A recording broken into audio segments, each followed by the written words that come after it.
নমস্কার। কলকাতায় প্রচুর গরম, প্রচুর।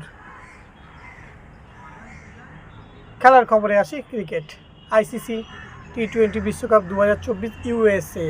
পিচ তো একদম খারাপ।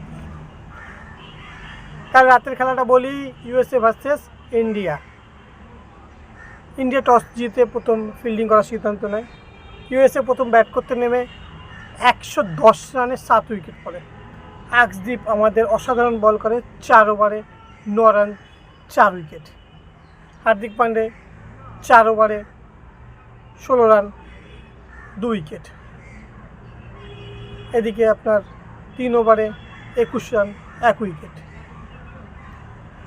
আকসার প্যাটেল, ওদের নীতিশ কুমার 27 রান করে, ওইটাই ওদের সর্বোচ্চ স্কোর।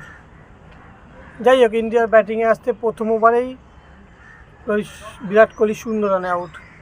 3 নম্বর ওভারে রোহিত শর্মা আউট। সৌরভ কি নাথলালকার এমনি একটা নাম আছে ওদের, যেটা ভারতীয় আন্ডার-19 ওয়ার্ল্ড কাপ খেলেছিল, সেই ছেলেটি 2 উইকেট নিয়ে নেন।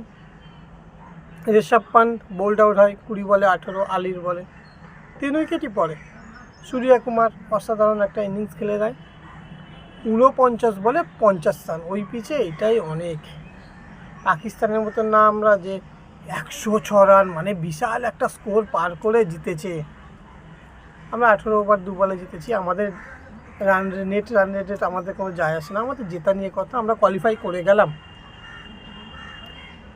আকসদীপ আমাদের ম্যান অফ দ্য ম্যাচ। খুবই ভালো খেলা হয়েছে। সকালের খেলাটা এবার চলে আসি। সকালের খেলাটা আপনার New Zealand versus West Indies. West Indies প্রথম ব্যাট করে 149 রান করে, 9 উইকেট হারিয়ে। ট্রেন্ট বোল্ট আপনার 3 উইকেট নেন, ফার্গাসন আপনার 2 উইকেট নেন, আর উইকেট টিম সাউদি 2 উইকেট, আর একটি করে উইকেট জিমি নিশাম আর স্যান্টনার নেয়। কিন্তু লাস্টের দিকে ওদের স্যাফার্ড বলে ছেলেটি দারুণ একটা নক খেলে দিল, যেখানে আপনার 39 বলে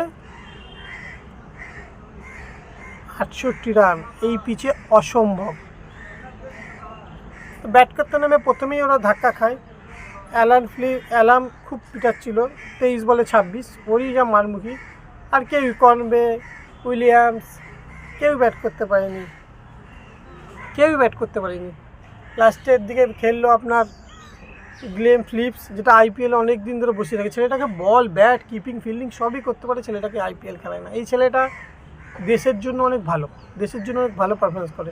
35 বলে 40 রান করে দিয়ে যান, অনেকটা এগিয়ে যায়। স্যান্টনার লাস্ট ওভারে 3টে 6 মারে, যেখানে 33 রান বাকি থাকে, তো সেটা কোনো কাজ হয়নি। এদিকে জোসেফ ওদের 4 উইকেট তুলে নেন, মতি 3 উইকেট, রাসেল 1 উইকেট, আর একজন ওই হুসেন অসাধারণ বল করে ওয়েস্ট ইন্ডিজ আপনার জিতে যায়।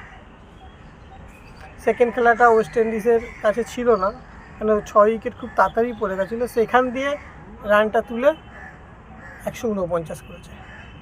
অসাধারণ একটা ইনিংস খেলেছিল স্যাফার্ড। ওদের 2টো স্যাফার্ড আছে, এটা ব্যাটসম্যান। যে বল করেছিল লাস্ট ওভারে স্যাফার্ড, সে হচ্ছে 3টি 6 খেয়েছে, সে নয়। কি রেমোরিয়া স্যাফার্ড। যাই হোক, ওয়েস্ট ইন্ডিজ কোয়ালিফাই করে গেল। এইদিকে ইন্ডিয়া কোয়ালিফাই করে গেছে, অস্ট্রেলিয়া কোয়ালিফাই করে গেছে।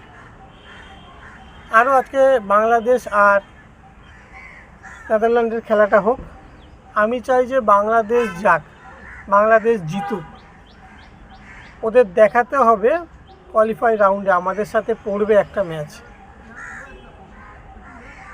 বলেছে না ইন্ডিয়ার সাথে, ইন্ডিয়া সাপোর্ট করবো না, ইন্ডিয়ার অপোজিটে যে থাকবে কলা গাছেরই সাপোর্ট করবো। তো বাংলাদেশ যে কলা গাছ, এটা ওদের বোঝাবো এবারে। তোরা জেদ ভাই, সুপার 8-এ আর বোঝাবো শালা বাপ কে হয়। তোরা যে কলা গাছ, তোদের বোঝাবো। যাই হোক, সবাই সবভাবে সিচুয়েশান নিতে পারছে না। নিউজিল্যান্ড মানে দুটোই হেরে গেল, দুটোই। তো কোয়ালিফাই কি ওদের প্রথম রাউন্ডেই ফুটে গেল, মানে বাতিল নিউজিল্যান্ড। ওরা কিছু করবে না। পাকিস্তান আর ইউএসএ এদের দুজনের মধ্যে একজন যাবে।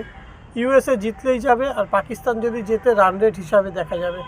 আর ওদিকে যদি আপনার আয়ারল্যান্ড দুটো ম্যাচই জিতে যায়, ওরা চলে যাবে। ইউএসএকেও হারাতে হবে, এদিকে পাকিস্তানকেও হারাতে হবে, তাহলে ওরা চলে যাবে। তো এই হচ্ছে ক্যালকুলেশন। আর সূর্যা কুমার যাদব অসাধারণ একটা ইনিংস খেলে নিয়েছে, 49 বলে 50। আর ওদিকে আমাদের শিবং দুবেও রান করে ফেলেছে, রানে পেয়েছে। তো ওই পিচে 20 রান করাই মানে 50-এর মতন, পিচগুলো এরকম। যাই হোক, অসাধারণ খেলা হয়েছে কালকে। আজকে সকালেরটাও খুব ভালো খেলা হয়েছে। আর আমার কিছু বলার নেই। কিছু বলার আছে পাকিস্তানিদের, যারা কি খারাপ খারাপ ভিডিও, কি বাজে বাজে কথা বলে।